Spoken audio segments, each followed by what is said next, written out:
नमस्कार. 2025 प्रमाणे जर तुमचा पर्सनल इयर नंबर 7 असेल तर येणारं वर्ष केतूचं असणार आहे. तुमचे कीवर्ड्स आहे spiritual insights, intuitions, new discoveries, new understandings, new knowledge gains. म्हणजेच ह्या वर्षामध्ये तुम्हाला तुमच्या इंट्युशनवर जास्ती फोकस करायचा आहे. तुम्हाला तुमच्या इंट्युशनवर ट्रस्ट ठेवायचा आहे आणि त्याच्यासाठी तुम्हाला एखादी स्पिरिच्युअल ॲक्टिव्हिटी ह्या वर्षामध्ये ॲड करायची आहे.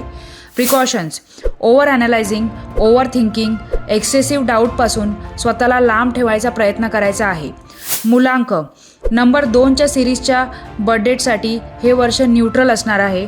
नंबर 5 आणि 9साठी हे वर्ष ॲव्हरेज असणार आहे आणि बाकीच्या मुलांकासाठी हे वर्ष खूप बेनिफिशियल असणार आहे.